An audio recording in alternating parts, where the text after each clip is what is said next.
नमस्कार। तो चलिए आज एक ऐसी कहानी सुनते हैं जो एक पिता की खामोशी के पीछे छिपे हुए सच को हमारे सामने रखती है।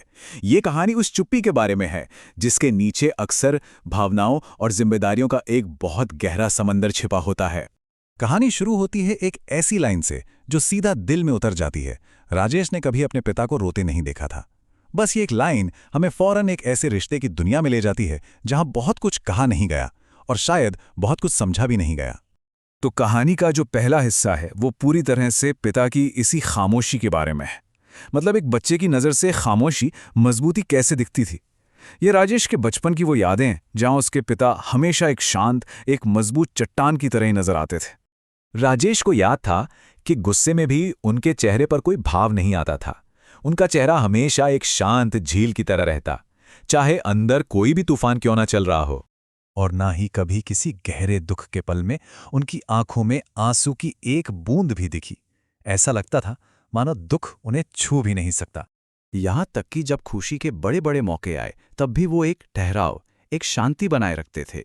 ये एक ऐसी तस्वीर थी जो राजेश के दिमाग में बस गई थी, एक ऐसे पिता की जो भावनाओं से बहुत ऊपर थे। तो आखिर इस चुप्पी के पीछे था क्या? घर की जिम्मेदारियां, बच्चों की पढ़ाई का खर्चा, रोज की छोटी बड़ी चिंताएं, और अगर घर में कोई बीमार पड़ जाए तो वो मुश्किल। वो ये सब कुछ अकेले बिना एक शब्द कहे संभाल रहे थे। तो इतनी खामोशी देखकर एक बच्चे के मन पर क्या असर हुआ होगा।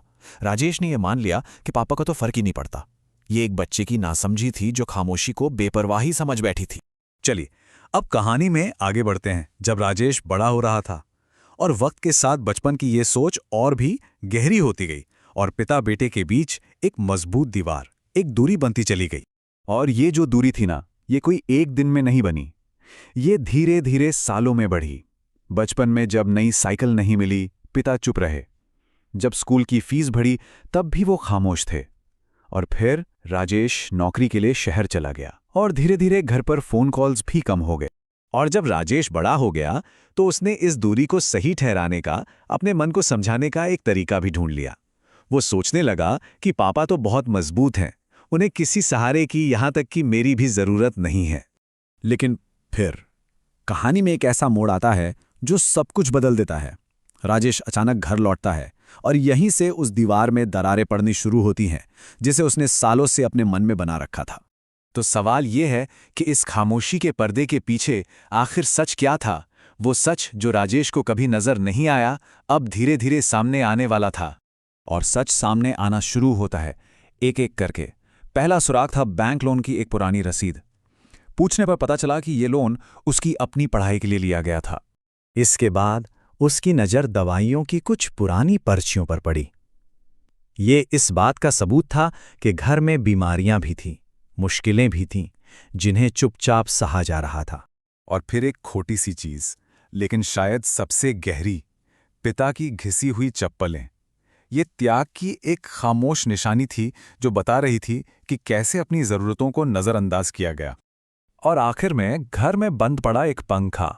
ये सभी छोटे छोटे सुराग मिलकर एक ऐसी तस्वीर बना रहे थे जो राजेश की सोच से बिल्कुल अलग थी। एक ऐसी जिंदगी की तस्वीर जो चुपचाप सही गई मुश्किलों से भरी थी। ये सारी चीजें देखकर राजेश को पूरी रात नींद नहीं आई। और अगली सुबह वो पल आया जब सारे राज खुलने वाले थे, जब सच अपनी पूरी ताकत के साथ सामने आने वाला था। सुबह जब राजेश ने देखा तो उसके पिता अकेले बैठे थे और उनके हाथ कांप रहे थे। यह पहली बार था जब राजेश ने अपने मजबूत पिता को इस तरह कमजोर और अकेला देखा। राजेश जब पास गया तो पिता ने बस एक लाइन कही, एक ऐसी लाइन जिसमें सालों का बोझ छिपा था। उन्होंने कहा, बेटा, मजबूत दिखना भी कभी कभी थका देता है। ये एक वाक्य नहीं था, ये सालों के अनकहे बोझ का इजहार था। बस इस एक पल ने, इस एक लाइन ने सब कुछ बदल कर रख दिया। और यहां से कहानी अपने अंजाम तक पहुंचती है जहां राजेश को एक बिल्कुल नई और गहरी समझ मिलती है। तो राजेश की सोच में क्या बदलाव आया? पहले जहां वो खामोशी को बेपरवाही समझता था, अब उसे समझ आया कि वो तो जिम्मेदारी की आवाज थी। जिसे वो मजबूती समझता था कि कोई एहसास ही नहीं है, वो असल में बोझ सहने की ताकत थी। और इस पूरी कहानी का, इस पूरी बात का निचोड़ यही है कि एक पिता की खामोशी वो कमजोरी नहीं होती, वो जिम्मेदारी की सबसे भारी आवाज होती है। तो आखिर में ये कहानी हमें एक गहरे सवाल के साथ छोड़ जाती है कि हमारे अपने प्रियजनों की खामोशी के पीछे आखिर कौन सी अनकही कहानी छिपी है, और क्या हम कभी उससे सुनने की कोशिश भी करते हैं।